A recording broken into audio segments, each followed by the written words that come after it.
Yes, Doodler Ken Jurek is here.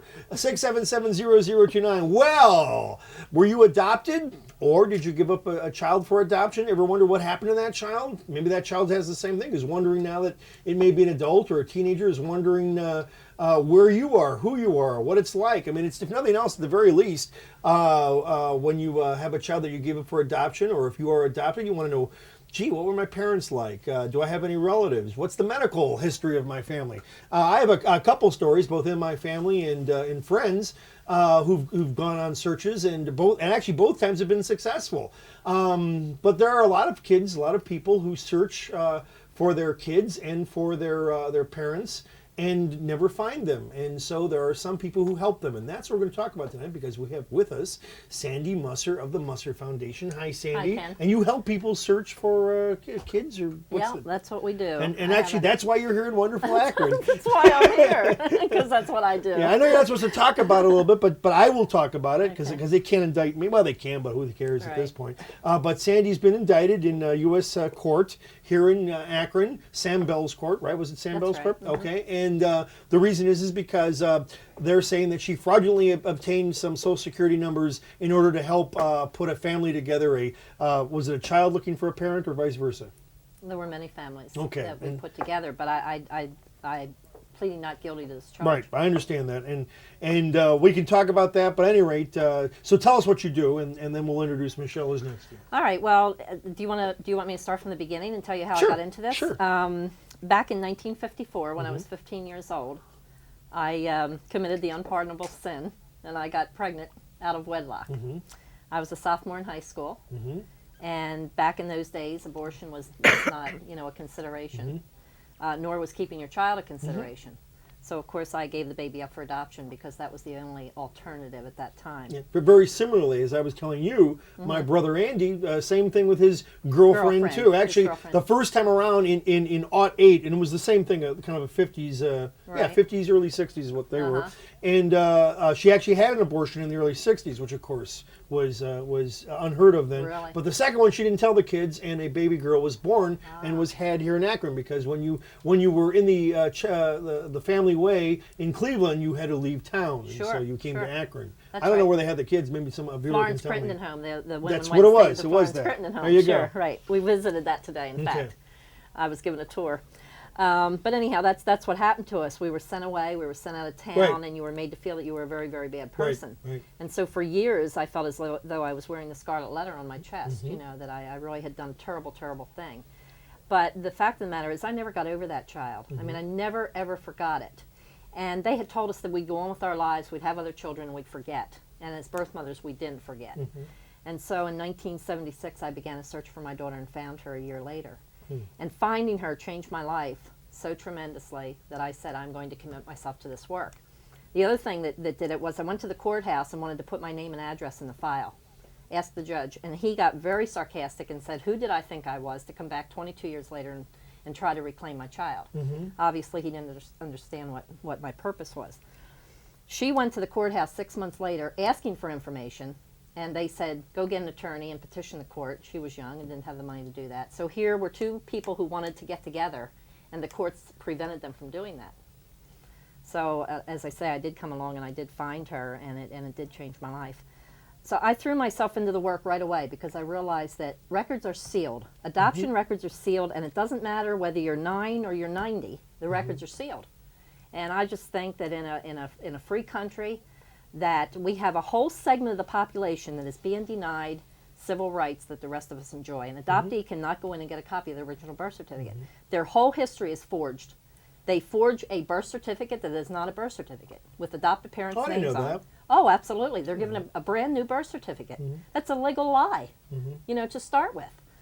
They have no medical history. That's wiped Well, out. and that is one of the worst things. I Of think. course. It You really go to the is. doctor. Well, how can you Yeah. say what your medical Yeah, history I is? have the other story I have is and I would have had her call tonight, but she's in Mexico doing a shoot. In fact, I won't even tell you what she's shooting because it's too gross for even me to talk about. Let's just say that she works in proctology, okay? But at any rate, she does. I swear to God. My right-handed guy. At any rate, she's 52 years old and finally found her mother. Oh, is that right? Yeah, and did it what I guess we would call illegally. She found out she bribed somebody, to make a long story short. Is that right? Mm-hmm. Yeah. So, but go ahead. That's the problem. Did you find your daughter then? So I did find my daughter in 1977. How'd that happen? She was born in Pennsylvania, and I believe it was a bureaucratic fluke, really. I wrote to get a copy of her birth certificate, and they sent me the amended one by mistake rather than the original, which, of course, would have had my name on it. Sure. And once I had her name, then I found her in 3 days.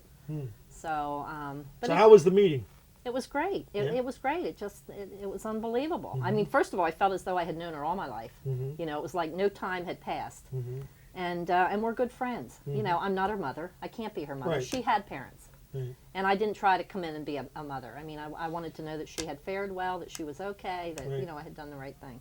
But both instances that I talk about, the lady who's 52 and my brother with his daughter who's now 30-some years old, met, and then that was it. I mean, there wasn't any contact that was the after end of it. that. Is that common, or is that, I mean, how Well, do it these things- varies. It's just, you know, it's people, it's personalities. I mean, sometimes it works, sometimes it doesn't. But the thing is that you have the knowledge and that you have the answers that you need.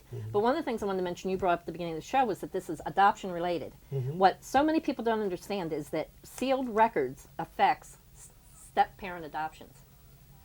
A mother raises a child, marries, maybe when the baby is 2-3 years old, the stepfather adopts that child. His name now goes on that birth certificate. And if she does not tell that child that that's not the real father, that child has no way of knowing. Along with the fact that a lot of those kids grow up and want to find their dads. I have a whole file here of letters of people who are just searching for their fathers. I'm sorting them out now by adoptees, birth parents. We have grandparents that are looking for their kids because of custody battles, and so we should bring it up to snuff, or bring it up to speed now. That's what you're doing now. It's family. Basically with your foundation. Yeah, right. What our foundation is, I set up the foundation in 1990, and the primary purpose was to reunite families. That's all. I mean, that was my goal. And the government doesn't like that. Well, and what I did, because I had been public and I had been out there, first of all, I have 2 books published, and I've been very active in what we call the adoption reform movement, which has been going for about 20 years now. And so, you know, I would get on shows like this and talk about it, and people would send me letters and so forth. And as I would get cases in, I would then farm them out to independent search contractors who would do the searches. And basically, that's the way it works. Because I don't do the legwork. I mean, I'm not into the search part of it. You see what I'm saying? Yeah. Tell me what the status of adoption reform in this country is. Is it like it's nowhere? That's what I was going to ask you. It's nowhere. In 20 years, it's nowhere. So we're still the same. We're still back in 1850. We have 2 states in the whole country that have open records, and that's Kansas and Alaska. In the state of Ohio, this is interesting. In the state of Ohio, you can get your records if you were born prior to January 1st, 1964. If you were born prior to that date, you can get your records open. Interesting. After 64, too bad. You know, if you were born January 1st, 1964, tough luck. My brother's child was born was it before 64? Yeah, so that would make sense. Yeah, so then they see, and as long as you can get a name and you have something to run with, you know, it's a whole lot easier than people write to us, and I mean, they have nothing to start with. We have what we call a no-name search. Yeah. Because the first thing you have to do is come up with that name, you know, before you can even begin the search. Yeah, well, and I mean, I assume sometimes the first name is the same, and sometimes it's not. Yeah, the names are almost always changed. Really? Even always. the first name is often. Even the first name. A lot of times it may be just Baby Doe or something. Is that what the baby's born? Yeah. Or? Well, like on the original birth certificate of my daughter, it said Baby Girl Musser, which was, you know, the name that I was using, my maiden name at the time. So it just says Baby Girl. It was a private adoption, so I wasn't even told that I could name her. Now, if the child goes to an agency, they have to name the child. You know, it has to be named, because then the child goes into the custody of the agency for those, you know, 3 months or whatever. But I think it's horrendous that we live in a country where adult people. I got a letter this past week from a woman whose adoptive father. Well, she didn't know. You know, she didn't know it was her adoptive father. She said, my father died 2 weeks ago, and at the funeral, she's 54 years old, and at the funeral, an aunt mentioned her adoption.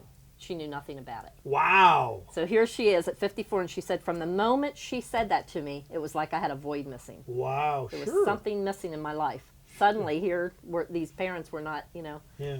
were not the people that I thought they were, even though they had been the caretakers all that life. All right, we're going to take a quick break. Our number here, of course, as you all know, is 677-0029. Talk to Sandy Musser. We'll be talking with Michelle Hilby in a few seconds, who is searching right as we speak, and we'll be back right after this.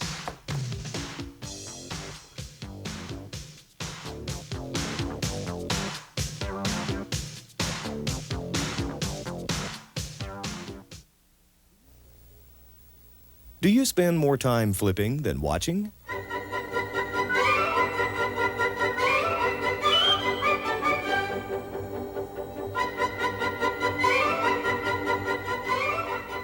Now there's a better way. Your Beacon Journal's Bigger and Better Channels TV book. Channels contains 24 hours of TV listings in an easy-to-read format. At a glance, you can find what you want to watch. And we have 10 new pages of movie listings. So spend less time flipping. Play it by the book. TV book. Racism, we've got to end it. For my family, for all families. But in order to do that, we have to go back to our roots. What it like to be free African? Being free. Can't nothing be better than that. Time Life Video proudly presents Alex Haley's Roots, the saga of an American family's struggle for freedom. What's your name? Kunta Kinte. Now, for the first time, you can own Roots and Roots 2, The Next Generations, two epic miniseries that jolted Americans into changing the way they looked at their history, themselves, and each other. We gotta learn a new way of getting along together. Call now to receive Volume 1 of this special Roots Collector's Edition for $9.99. Other tapes will follow about every other month. Use your credit card and you'll get this Roots Christmas special absolutely free, with moments terrifying and triumphant, and characters noble and unforgettable. Roots is a celebration of survival, a living history for all families. Call now to order Volume 1 for $9.99 and pass it down to your future generations. Because Americans won't know where they're going until they know where they've been. Call 1-800-841-2424 to order your first tape. Roots Episode 1 are set $9.99 plus $3.23 shipping and handling to Roots, Department 511, Box 1322, Buffalo, New York 14205. Telecast of this program is made possible with the support of Warner Cable.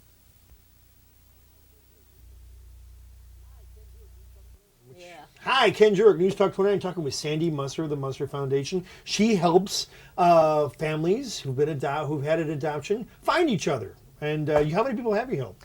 We've done about 500 families in the last 4 years. Now, who do you help? I mean, anybody in any of the countries? We help anybody who's searching for a missing family member. So that's why I said it goes beyond adoption. I mean, we have a lot of siblings that were split up. They were, Ohio, for some reason, was great. In fact, we had a grandmother from Ohio who was raising her grandchildren at 42, and welfare came in and took those two children away from her because she was over 40, and so they felt she was too old to raise them. And she contacted me, and she sent me a big 8x10 of these two grandchildren when they were 4 and 5 years old, the last Christmas that she had them. Well, it broke my heart. And, we got on the search, and we found those kids within a couple weeks. And, in fact, she wrote a letter to the editor about this, this thing that went down. But so, it's anybody who's lost family members for one reason or another. During the Depression years, a lot of families were split up and put in separate homes. Right. So it doesn't matter, how it occurred. Yeah. It's just that we want to help get families back together. We live in a pro-family country. Well, in theory, that's what the Republicans were saying the last election was about. And now all of a sudden, I feel as though, gee, what is bad about this? I asked Sandy earlier, but I got to ask you again. So how's it? I've been indicted in civil court, but how's it feel to be indicted in federal court? Well, that's why I wore my purple suit, because I wanted to prove to them that I was royalty. Want to hide your scarlet letter? Well, at any rate, with Sandy to give her support and coming all the way from California is Michelle Hilby. Michelle, you are in the middle of a search. You've been searching for your parents, correct? I've been searching for 8 years. Yeah. Well, tell me the story. How did you find out you were adopted, or did you always know? Or well, I always knew that something was different, and it was verified when I was, I believe, 17. At 18, I started to search, and I've spent a tremendous amount of money, and it's been very difficult emotionally for me. And I had just about reached the end of my rope when I found Sandy, who had been helping me until the federal government butted in. which I find personally offensive. Well, no, explain that. You said you were calling to find out how your search was going. You were getting real close. I called. How does that mean? What do you mean you were getting real close? I mean, They were getting information that might have been relevant to my adoption, and I waited a couple weeks, and I called up and I said I'd like to speak to Sandy about my case, and Pat at the Musser Foundation said Sandy has been indicted by the federal government on 39 counts, and I said, when is the arraignment? I'll be there. 39 counts? 39 counts. Yeah, you're a big criminal. We have a big-time criminal here, folks. Big time here. I mean, I got fingerprints today, Yeah, and I really? got my number. Oh, my. I'm going to play the number in the lottery this weekend. And you people out there are worried about Lucasville. Look at this. Look at this, what we have here now. I mean, you guys are worried about mother rapers and father stabbers, but here we have 39 counts. She faxed me the indictment. I ran out of fax paper. Really? It was so long. Oh, wait, how many pages was it? 20 pages. Those feds have a lot of lawyers who are doing not much. And, well, they need to keep their jobs. Right. I mean, we have to give them credit for the fact that they've got to keep working, you know. So, so where does that leave you? Where does that leave everyone who's searching now? Are you like Sandy? Are you stymied, or what's the? No. I'm going to continue to do whatever I need to do to get families reunited. I don't know what that means, but I just feel as though I need to. I can't look at these letters. These came in the last 2.5 weeks. Wow. We reunited 3 sets of twins on the Maury Povich show, and that show aired, and we got 4,000 calls, and we've gotten probably 500 letters. So these have all come in within the last 2.5 weeks. These are people you who cannot read these letters without having your heart broken. Okay, can you break our heart? I mean, I would like to have. Can you read one and break our heart? This letter is in response to the recent indictment. First of all, she says, I felt that I'm a straight in support of this individual because they are only doing what any normal human being would do. We as adoptees have no choice who we end up with, but it is ultimately us who pay the price if an adoption does not work out right. We also have no knowledge of medical records, we're unaware of any siblings, and we sometimes do not even know the truth about the circumstances surrounding the adoptions.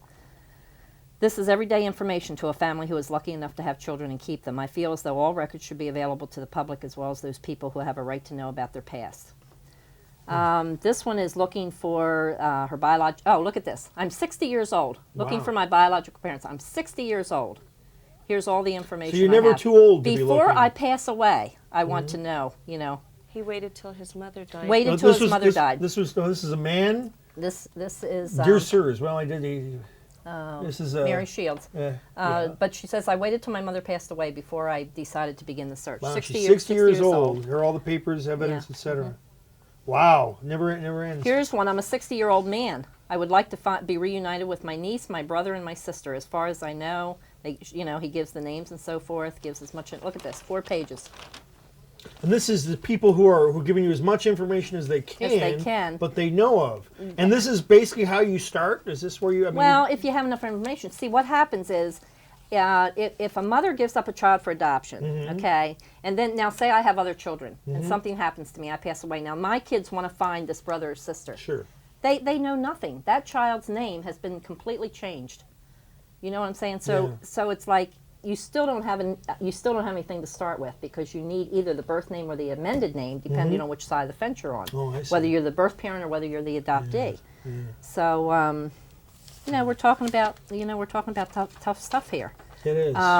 What I'd like your audience to do is let us know if they feel that this is something that should be supported. We got a few calls. Let's take them and see what they have to say. Hi, caller. You're on News Talk 29. Hi, my name's Art, and I was just wondering, do you screen any of these people to see if there's been any child abuse before that maybe caused the adoption, or is there any kind of protection for adopted children in that way? Well, I don't quite understand the question. You mean you screen for child abuse? These are people who are looking for their adopted families. Right. I mean... And they're looking for their real families, or they're not the real, but the birth families, I should say. Adults looking for adults. They took the children away because maybe there was some form of child abuse. Do you... Oh, I see. Oh, in other words... Are you asking me... Okay, first of all, we're not an agency. We don't have anything to do with the adoption per se. You know what I'm saying at the beginning. Right. But a lot of these children... A lot of people think that children are taken away. Even today there's a big thing about abuse. I need to tell you that probably 90% of the abuse cases are unfounded. So, you know, we do have some abuse in this country, but it's not usually the case. You know, kids get caught up in the foster care system, and that's a whole system that needs to be kept. You know, the funds come in to HRS or to whatever your department is, DDS here or whatever it is. The number of kids that are in foster care, that's the budget, is made accordingly. Well, I think where he's coming from, and I think it's probably a pretty valid point. I never really thought of it. Caller, thank you for bringing it up, which is that he said his feelings are if they were split apart because of abuse, would you know? You probably wouldn't know. Oh, I see. You know what I mean? Yeah. In other words, if you were going to put them back together, it might be, this might not be a marriage made in heaven, so to speak. No, and that may be very true. However, now we're dealing with adults. So when those people meet, that's up to them to determine whether or not, they're going to have a relationship. But Michelle and I were talking about this today. We have to give people the benefit of the doubt. Maybe you had an alcoholic, parents and they weren't taking care of their children. People change. People become reformed. They could be very nice people today, you know? So, Well, caller, anyway, they deal with adults exclusively, we should point out. Right. Okay, thank you. News Talk 29, your question or comment for Sandy? Yes, Sandy, I am real happy with the topic, and I do believe that birth records should remain open. I am a mother who gave up a child for adoption about 10 years ago, and I hope to find that child, and I hope that child will be able someday to find me. Sandy, any suggestions for her? Boy, did you go through an agency here in Ohio? Yes, I did. Will they allow you to keep in touch with them, or have you kept in touch with them? No, I haven't, but I do know his amended name. Oh, you do? Yes, I do. Did you have an open adoption? No, I didn't. Okay. We did have some problems, and throughout the adoption process, I did learn the adoptive parent's name. Oh, okay. So you're a little bit ahead of the game then. Yes, I am. That's great. And I'm just waiting and hoping. You're waiting for those 8 years to go by. Yes, I am. Okay. And I should say that you had mentioned, and I have to say that there are occasions when we do minor searches, and I'll explain why. Because we all remember the Lisa Steinberg case in New York, where the little girl was murdered by her adoptive father. Right.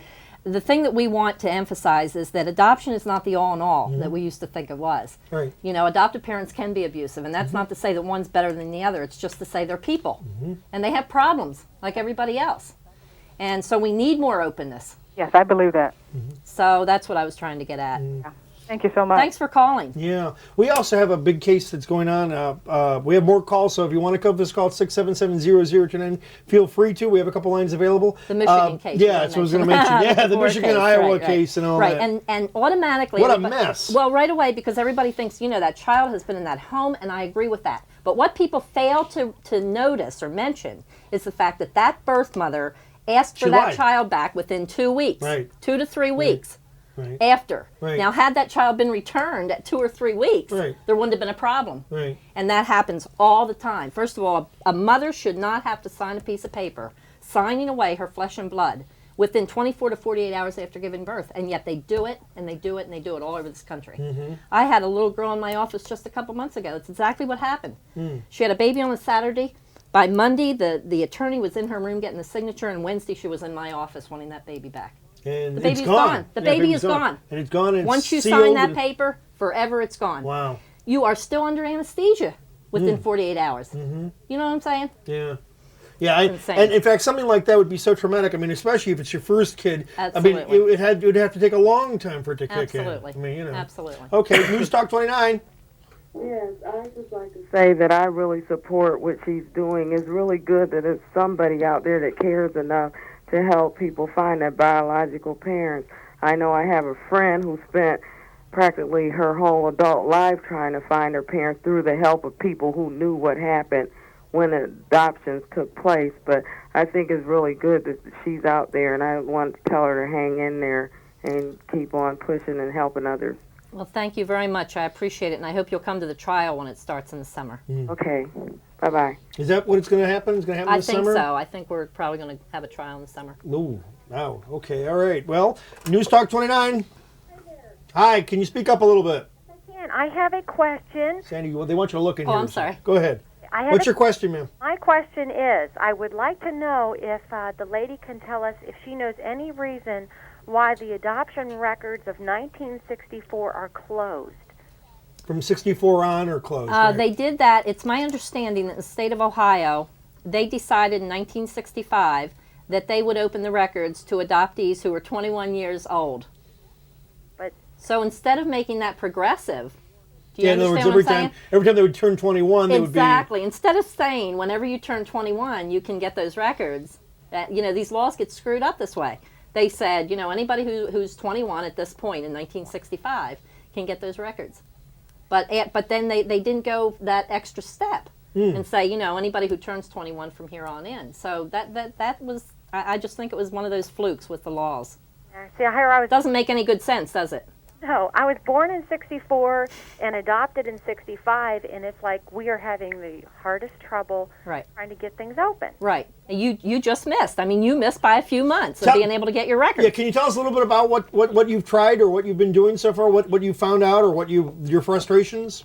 Frustrations? Well, I've tried just about everything I possibly could. I did find, however, my birth name, and I have written to the adoptive lawyer, the adoptive agency, the hospitals, the doctors, the Chicago Medical Board, trying to track down the doctors. Were you born in Chicago, I take it? I was born in Columbus, Ohio. Oh, okay. So I've been trying to track down this, and I haven't been getting anywhere. Mm-hmm. You have just your birth name, but not your birth mother's name. Is that my understanding? Just have a birth name. Okay, so you don't have your birth mother's name. Nothing. And that's what you're trying to get, right? Right. Get that and I'll be happy. I might ask if you want to write to me, in Florida, maybe call after the show and get the address or whatever. I'd be glad to see if I can help you. Okay, why? Thank you for... Yeah. Were you adopted through an agency or through the state or what? Pardon me? Were you adopted through an agency or through the state? That's a private adoption agency. Okay. Private agency. All right, we will give out, and we'll give out Sandy's address and phone number sometime during the show as well, okay? Well, thank you very much. Thank you, and 677-0029 to talk with Sandy Musser and Michelle Hilby. Michelle, it's been a tough time for you. Yes, it is. For over 6 years, I've had my mother's birth name, and I have 2 brothers by her. I have aunts and uncles. I have all of their names, and even with that, I've been unable to locate them. Sandy has really been my only hope. Where were you adopted, or where were you born? I was California. I was born in Dallas, Texas, on okay. June 6, 1963, to Diana Rose Bain. And you can't find her? I cannot. I found her, the man she was married to at the time, who is most likely not my father. I've never met him. He's coming down from Cleveland tonight. I'm meeting him for the first time after Here? the show. Isn't that great? Yeah, Not here, but well, bring him on. he's coming to my hotel. He's coming to my hotel in Akron. That's exciting. He had paintings of her done in Vietnam, and he saved them all these years, and he sent them to me. So it's the only. My paintings of her done? He had silk screens painted of her in Vietnam, and he kept them in his attic for 25 years, and I guess he was saving them for me. He sent them to me. He's given her a lot of information. He's been very helpful. Well, how'd she look? Not like me. I think only because her hair was dark. I think she looks like you, but my because 2 the hair brothers is look dark. like me. My 2 brothers, they look like me. So you found the 2 brothers? I have not found anybody, okay. but I have pictures of them also. Okay. I think you ought to give her both names, and I think you ought to give her date of birth. Yeah. And where she was born. She was Diana Rose. Schaff was her maiden name. Bain was her married name. And she was born May 24th, 1944 in Illinois. Where in Illinois? Belleville. Belleville, Illinois. Okay. And if anybody knows, let's All right. give us a She call. lived in California for a while. She's lived in California, Missouri, Kansas, as far as I know. And Dad is living in Cleveland, but you're not sure if it's your dad or not. I don't think it's my father. Okay. We're not sure. All right. I'll know tonight. We might know tonight after we got a look we'll at know him. tonight. Okay. 677-0029. We'll be back right after this.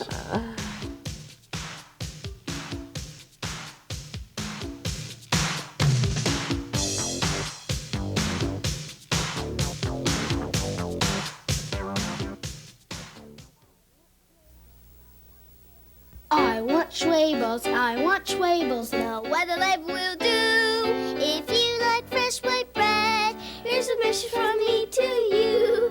Schwabels bread is the freshest of all, no other label will do. If If you have plaguing questions about neck or back problems, then tune into Back Talk this Sunday at 7:30 p.m. Dr. Price of Chapel Hill Chiropractic Center, located in Cuyahoga Falls, and Dr. Michael Schimmel from Stowe Kent Chiropractic in Stowe will be on hand live to take your calls. If you experience ongoing headaches, neck or back pain, and don't know where to turn, watch Back Talk this Sunday at 7:30 p.m. You'll gain insight on a drug-free alternative called chiropractic. That's Back Talk this Sunday at 7:30 here on TV 29. The comments, views, and opinions on TV 29 are not necessarily those of the station, sponsors, or your host.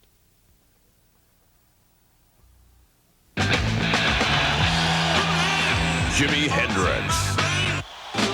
Cream. With black curtains. Iron Butterfly.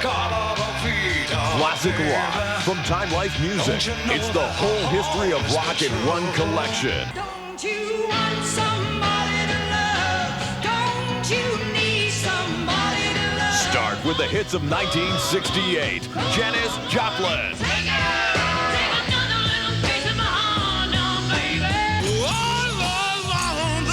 So call now to get 21 classic rock hits from 1968 on your choice of compact disc or cassette for the special price of $9.99. Here's how to order. To order, call 1-800-234-9070. That's 1-800-234-9070. Or send just $9.99 for one cassette or one compact disc, plus $3.50 shipping and handling to the address shown on your screen. Hi, News Talk 29, 677-00 tonight. We're talking with Sandy Musser of the Musser Foundation and Michelle Hilby, who's looking for her biological parents. Sandy Musser helps kids who were adopted find their birth parents. I guess that's the way to put it. Yeah. And you brought up with you a bunch of, and actually we should point out the fact that the reason Sandy is here in Akron is not just because she loves the weather up here, because she spends most of her time in Coral something or other. Cape Coral. I know he's one of those Coral jobs. Near Fort Myers. And why don't we give your address real quickly with your Musser Foundation? Okay, it's P.O. Box 1860, 1860. Cape Coral, Florida. And what's the zip? 33910. And there you have a, what's your phone number there? The phone number is area code 813-542-1342. Mm-hmm. And you help people find their biological parents, basically. Right. That's exactly what we do. And I assume you help the biological parents occasionally find their adult children. Yeah. I would tell you that probably half of the searches that we do are for parents looking for their children. Because like myself, they never got over the experience, of losing that child. And the ones that really tear me up are the ones, like I told you about the grandmother, and of course this is true of a lot of mothers who lost their children simply because the father left and they were not able financially to care for those children. So the state stepped in, put those kids in foster care, and said, now get your act together and then you can have the kids back. And before you know it, the kids were placed for adoption.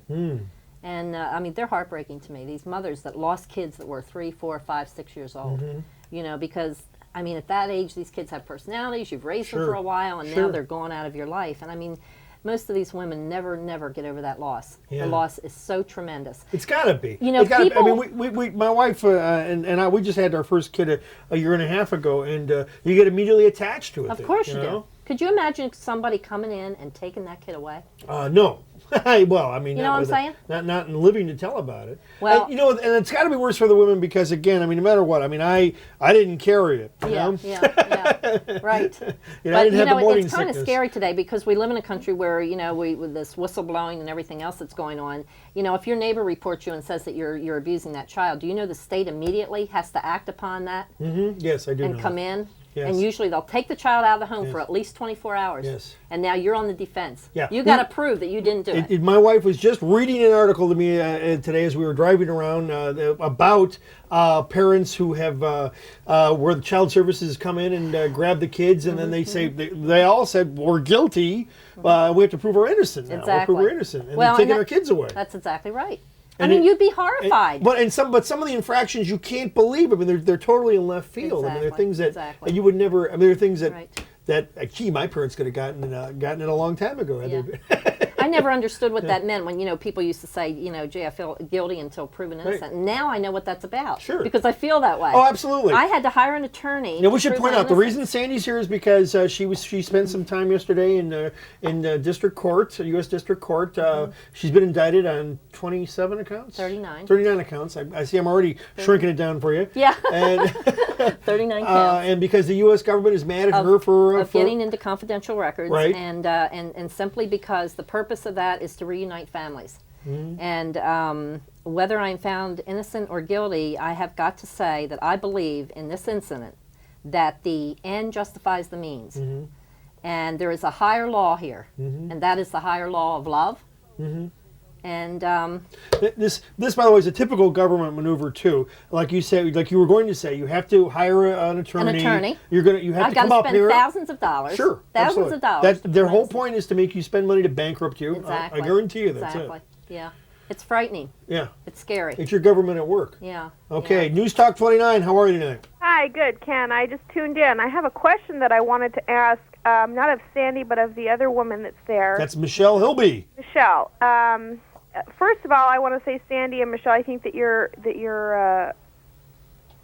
this is admirable what you're doing. Thank you. And it's really kind of a shame that you're guilty until proven innocent. I wanted to ask you, Michelle, is I have a half-sister, and although it's an extremely long story, she was adopted by another couple, and my father still thinks that the world doesn't know about her and that I don't know I have a half-sister and all of these other things. Has it occurred to you, and how would you feel about the fact that your natural parents might not want to be found? And if you do contact them, they might not be altogether excited about the prospect of you confronting them with the fact that they gave you up all those years ago. Well, I think anybody who's adopted and searching for their family has gone through this many, many times. I pictured the worst scenarios that could possibly happen when I finally do find my mother, and I'm very prepared that she may not want to be found. On the other hand, I do have two brothers by her, so I know that she doesn't hate children. She may have been in bad circumstances at the time, and she may have regretted this ever since.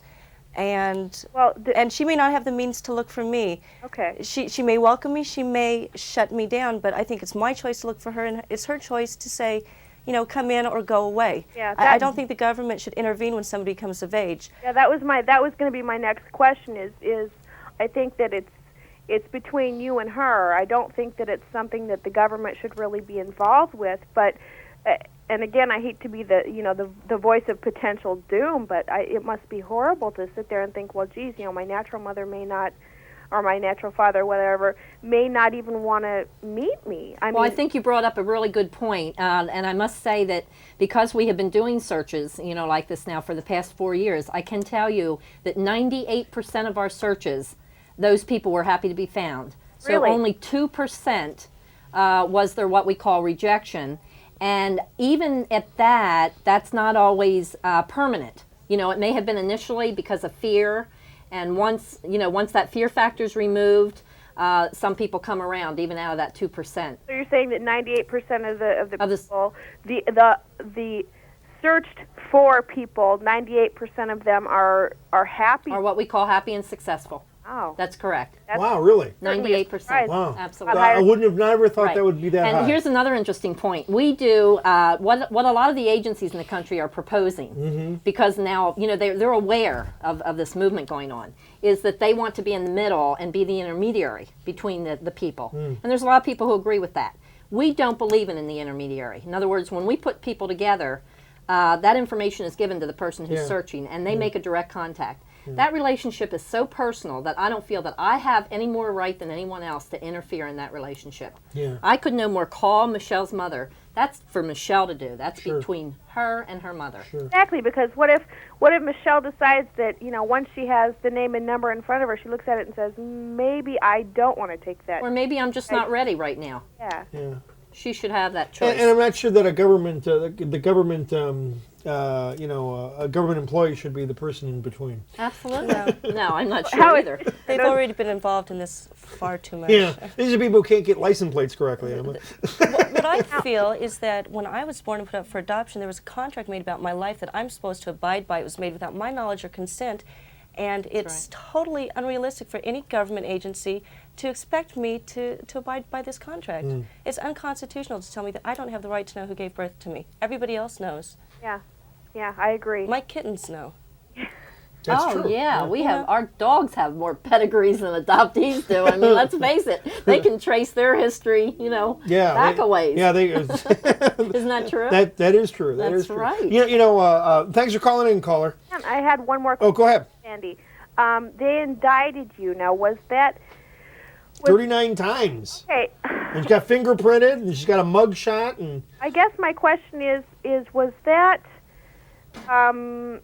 any connection with the 2% of the people who didn't want to be found, who say somebody just got a bug up there, you know what, and said, that's it, nail this woman, I don't think this is right, somebody do something? To be quite honest with you, we don't know at this time where it came from. However, we have a tendency to believe that it came more likely from agencies who are upset with what we're doing. Okay, well, I wish you luck. So that would be more government related rather than individuals. Okay, well, that tends to make a person. Sure. Okay, good luck. Thank you. Yeah, I told you we have lots of, in my family, lots of experience with that. So, you know what I'm talking about. Well, I'll bet you 10 to 1 you pissed off somebody in government. I know exactly. I mean, because that's my dear brother, who I told you served time, and you won't, but he did totally because he angered the government. That's definitely why. Right. Because what he got indicted for was something akin to fixing traffic tickets. So, hi, News Talk 29. Hi, I tuned in sort of late, but I understand that you're talking about adoptions and perhaps opening up the records. Right. Sandy here runs a foundation, for those of you who may have just joined us, called the Musser Foundation in Florida. She's up here in Akron not because she loves our clean air, but because she was indicted in Judge Sam Bell's U.S. District Court on 39 counts of, what would you call it? What do they call it?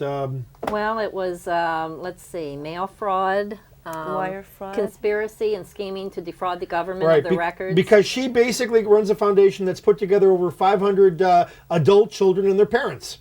Okay, I guess I have a comment and then I have a question. Sure, go ahead. Okay, I'm an adoptee. So from an adoptee's point of view, my comment would be that here in Summit County we have an agency known as Summit County Children's Services Board.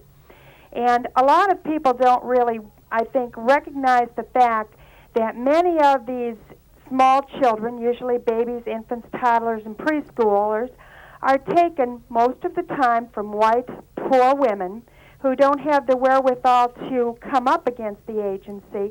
The children are placed usually in at-risk foster homes, and then when the agency sets these fantastic goals that parents like these are not able to reach, then, of course, the foster parents get to adopt these kids because it's easier to keep them with those people than to return them or to reunify them with their parents. Caller Sandy agrees with you 100% on that, and Michelle, by the way, is also searching. But go ahead. But Sandy, you mentioned about this earlier. You said I agree with you totally.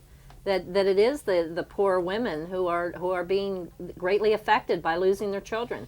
And, I don't know, what can be done about it, but there are several support groups here in Summit County that are becoming more and more active in this.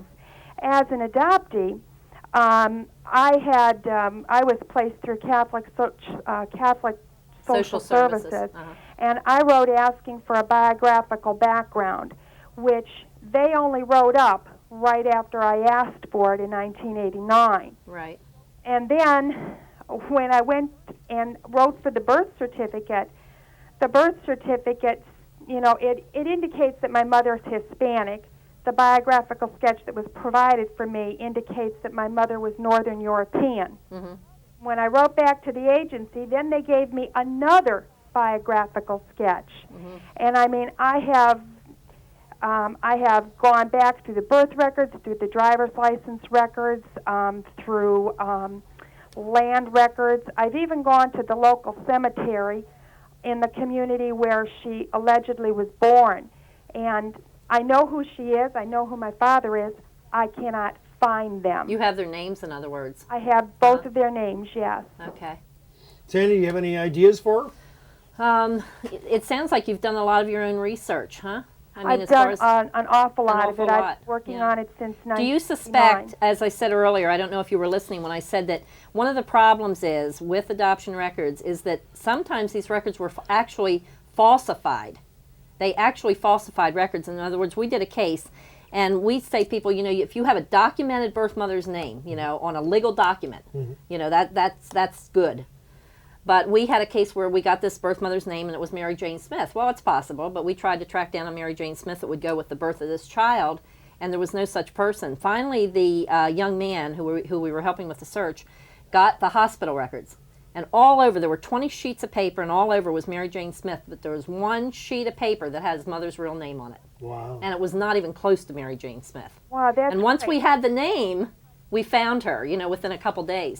Well, the name on my birth certificate is a very unusual name. It's Veronica Margarita Alvarez. So that's, you know, So that's it's unlikely that they would just make that name up, is what you're saying. right. I just don't think they made it, you know, they made it up or anything. But I mean, I just, you know, I really just don't know where else to look. Right. Did they give you her date of birth or her the year she was born or anything like that? And I went back through the birth certificates, and there's no Ohio birth certificate for her, which would make me, I guess I'm inclined to sort of think that perhaps she was a migrant farm worker back in the 40s. She could have come in from anywhere. Was that the 40s? Yeah, I was born Yeah. in 46. Yeah, there were, and when was she born?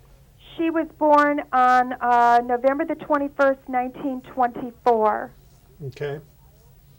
And, And this was all Ohio, Northern Ohio? well, she was born in Bell Valley, Ohio, which is another reason I think that the birth certificate is really an original, you know, non-falsified birth certificate, because if you wanted to get lost, you'd get lost in some place like Cleveland or Columbus or Toledo. You couldn't get lost. But I thought you all the said you time like couldn't South find a Valley. copy of her birth certificate. I thought you said you couldn't find one. I don't have a copy of her birth certificate, but I have my original one, and her birthplace is listed on it. Oh, I see. I see. It's being Bell Valley, Ohio, you know.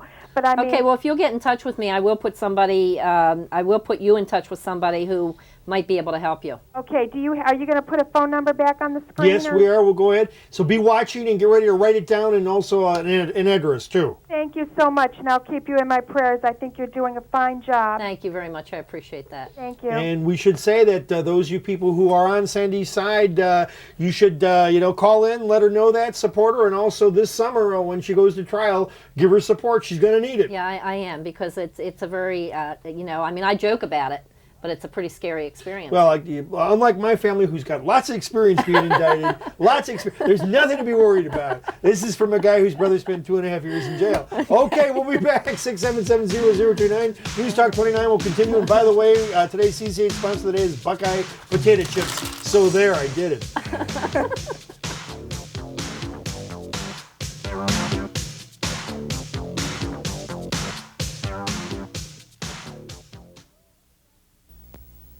You got places to go, you got people to see. You climb into your car and you go to turn the key. When you don't hear a sound, tell me what you're gonna do. Get A-OK with PBW. PBW, the battery specialists. Batteries are what we do best because that's all we do. We're factory trained and certified. We won't sell you a battery unless you need one. So if you're out of juice and you don't know what to do, get A-OK with PBW. You won't believe your eyes at the incredible values you'll find during Dollar Craze Days at Value City. Part of a $2.5 million buyout. Missy, petite, women's size, and men's famous label casual slacks. Not $30 to $39, your choice. $14.99. Part of a $3.5 million buyout. Ladies, famous maker cotton jersey activewear. Not $10 to $15, your choice. $4.99. Part of a $2.8 million buyout. Ladies, Gitano tie-dyed coordinates. Not $12, your choice. $5.99. During Dollar Craze Days at all Value City department stores. Why do kittens always land on their feet? How will this little guy learn to be a great racehorse? Find out as hundreds of adorable young animals grow up right before your child's eyes. all in Growing Up Wild, the brand new home video series specially designed by Time Life Video and the BBC to capture your child's imagination and reveal the wonder of growing up in the natural world. With lovable Madison the cat as your child's happy host, this fascinating video collection gives your child a close-up view of the cuddliest animals on Earth, all discovering how to learn, play, and grow, just like kids do. And your collection starts with Kittens and Caboodles for an introductory price of $9.99. That's a $5 savings off the regular price. From a cat that knocks on the door to Mirror, Mirror on the floor, Kittens and Caboodles is an irresistible look at the friendliest, funniest felines ever on film. Then about every other month, a new Growing Up Wild video will arrive, like Monkey Business with its all-star jungle cast, Puppy Dog Tales, some very swinging pups who are really far out, and many more. So start your child's Growing Up Wild collection now. There's no minimum to buy, cancel anytime. Call for Kittens and Caboodles for $9.99.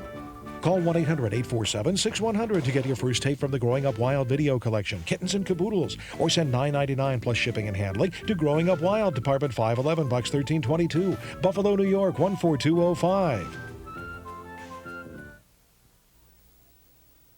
I want Schwabels, I want Schwabels, no weather label will do. If you like fresh white bread, here's a message from me to you. Schwabels bread is the freshest of all, no other label will do. Hi, we're talking with Sandy Musser of the Musser Foundation and Michelle Hilby. Sandy Musser runs a nonprofit, or I assume it's a nonprofit organization. It is a nonprofit organization. However, in the indictment, it said that it was a profit organization. So that's another issue to bring up. She's she was spending. She's got 39 counts. She was indicted in Judge Sambell's court in Akron yesterday because of mail fraud and everything else. But basically, the government doesn't like people who help other people find their birth parents or children, parents who gave up children for adoption. To her left is Michelle Hilby, who has been searching for her birth mother and father for a long time. She's going to meet the man that her birth father, that her birth mother was married to at the time, and he has sent you pictures. And you also, we want to mention the fact, why don't you, again, your mother, who she was, and also the brothers and stuff. My mother was Diana Rose Schaff Bain. She was born in Illinois, May 24th, 1944. And she had two boys before she had me. The first was Stephen John Haley. The second was Jeffrey Scott Bain. They're 2 and 4 years older than me, and I'd like very much to meet them. They may not know of my existence. Should I ask how old you are? I'm 29. I was born June 6, 1963 in Dallas. Okay. So chances are they were born in Dallas too, I assume? Or? No, they weren't. One was born in Hollywood and one was born in San Diego. Okay. I have their birth certificates and pictures of them. And I think they were not very well off and not very well taken care of, and I would like to meet them and see how their lives have gone. Okay. We're sure that there may be some family out there that that are related to Michelle, and if anybody thinks they may have any information at all, I think they ought to call the station and say, because this is what it's all about. Well, we had a lady who gave an incredible heartfelt story, and people have been asking for your phone number and address. So the Musser Foundation is in Cape Coral, Florida. Right, it's P.O. Box 1860, 1860 in Cape Coral, Florida, and that's 33910, and our phone number is 813-542-1342. Give it one more time for those who don't write as fast as you talk. Okay. Post Office Box 1860, that's 1860. Cape Coral, and that's Coral, Florida, 33910. 813-542-1342. Because Sandy is making big bucks, half the time she answers the phone, too. Hi, News Talk 29. Good evening. I'm calling to get some information. I was adopted when I was younger, and my parents, who have done and continue to do a great deal for me, are not only reluctant but downright adamant about not giving me any information in regards to my birth parents. And I'm wondering, what avenue should I be taking to get more information? I've asked my parents for names and all of that, and they have simply outright refused. Oh boy, I can really empathize with you, because I can't tell you the number of adoptees that call us and tell us that. And we think that's a very, very sad state of affairs when adoptive parents will not help their adult children to seek out their natural roots, because it's such a natural, innate, God-given desire to want to know where you came from. And you have a right to your genetic history, your medical history, whether or not you have siblings, and so forth. The only thing I can suggest is, do you know what agency you were placed through, or was it a private adoption? I know. I think it was a state adoption. I'm not sure. A state adoption? Okay, you can go to your state agency and request non-identifying information. And what that means is they'll give you, you know, how old your mother was, how tall she was, blonde hair, blue eyes, so forth and so on. They're not going to give you anything identifying, but at least they'll give you some background information. And that's at least some place to start. That'll at least, I assume, tell you if you were placed by the state or not. Right, right. You'll be able to verify that too. But I would also quiz as many family members. If you can't get through to your adoptive parents, maybe there's an aunt or an uncle or somebody who may be empathetic to your, you know, to your need. Or a grandparent, perhaps? Yeah.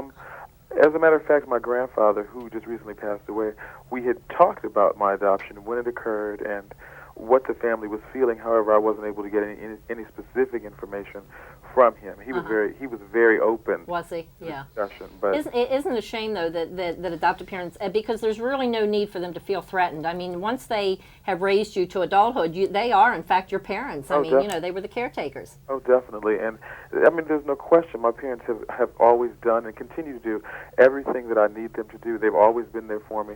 However, this is a part of my life that I want to know about. That's missing. That's right. Yeah, again, I guess your suggestion would be try to find a relative who can give some information, some background that can help push it along for you. You know, for instance, do you know what hospital you were born in? General, yes, I do.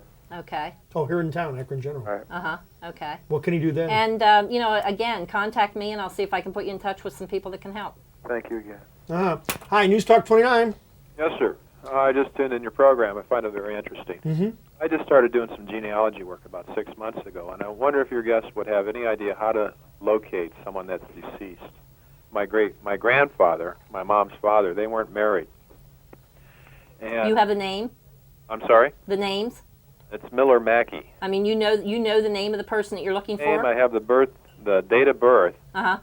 And my mother was born in Chicago. Okay. And we checked the city directory of Chicago in 1924, and there doesn't appear to be a Miller Mackey there at that time. Mm-hmm.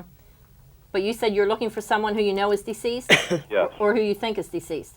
Well, he was born in 1884. Oh, okay. I don't know if you're aware, but the Mormon Church, you can go and they have the Social Security Death Index on microfilm, and you are allowed to see that. So I would go and look that up. Okay. All right, using the date of birth and the name. That will give you where the person died, when they died, and then you'll be able to, you know, go from there as far as the obituary and so forth. Great. We worked with them on other matters. Oh, okay. Like a genealogy thing. Right. Well, that's a real helpful tool. And I don't know if in my research, I came up with a couple organizations that helps people find people. Uh-huh. I don't know if you're Finding People Fast in St. Louis. Okay, I think I've heard of them. I don't think I've ever done work with them. Well, I picked them up off the radio. Oh, uh-huh. Local radio station, and they charge like $19, and they have like 200 million people in a computer. Oh, wow. Yeah. You mean like a surname list? Yeah. Oh, okay. Uh-huh. So was that helpful for you? It's since he's deceased, I haven't used it. I see. Yeah. Yeah, try that death index.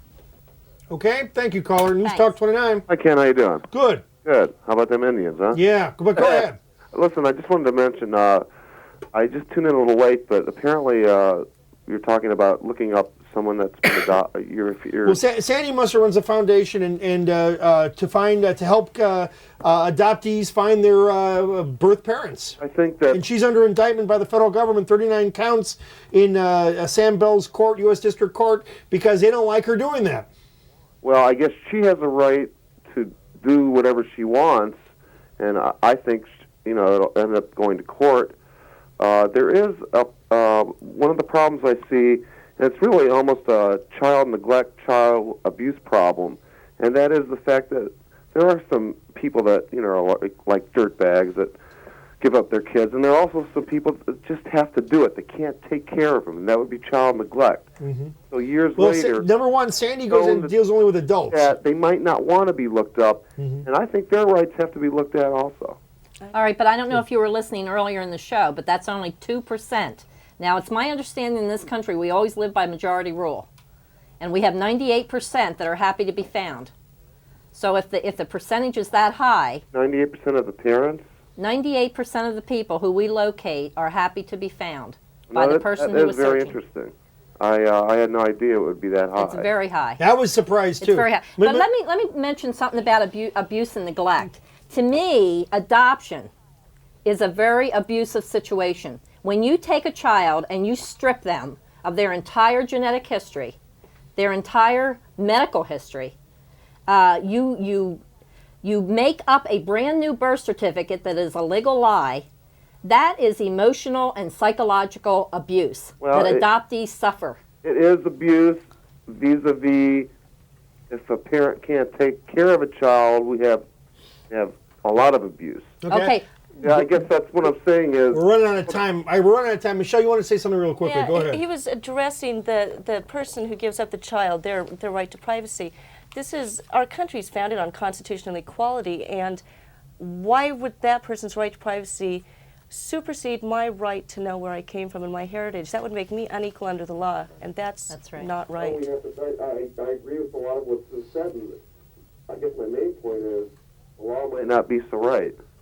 So maybe it's not right. I guess that's what you're doing. Okay. I don't know. But. Hey, thanks for calling in. And so again, Sandy Musser, if they want to reach you, your phone number is? 813-542-1342. Okay. And we want to thank you for coming down. Michelle, I want to Thanks thank you for for coming all the way having from us. Las Vegas, leaving the NAB to come here in beautiful Akron. And we'll be back on Monday. I'm also going to do the Sunday show just for this Sunday at 8 o'clock. So be watching. Ken Jurek, News Talk 29. Have a good one. Thanks. Hey. And thank you.